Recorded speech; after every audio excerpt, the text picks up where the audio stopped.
অনেক ছেলেরা ঈদ আসলে সিল্কের পাঞ্জাবি পরে আসে না নাই? আমার যুবক ভাইয়েরা, সিল্কের পাঞ্জাবি এই ফ্যাশনটা তোমাদের জন্য হারাম।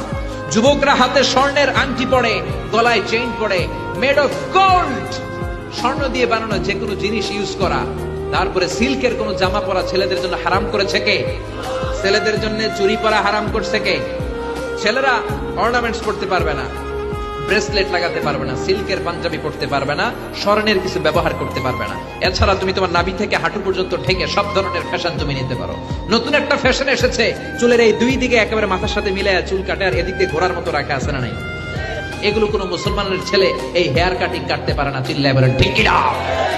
এরপর ট্যাটু লাগায় অনেকে, ট্যাটু চিনেন? এই ট্যাটু লাগালে কোনো ইবাদত তোমার কবুল হবে? তার মানে তুমি যেই ফ্যাশন গুলো করবা, ইউর ফ্যাশন শুড বি হালাল। এই নিয়মগুলো মেনে ছেলে মেয়েরা যেই কোনো পোশাক পরো, যেই কোনো ফ্যাশন নাও, ওই ফ্যাশনের মধ্যে বরকত আছে না নাই?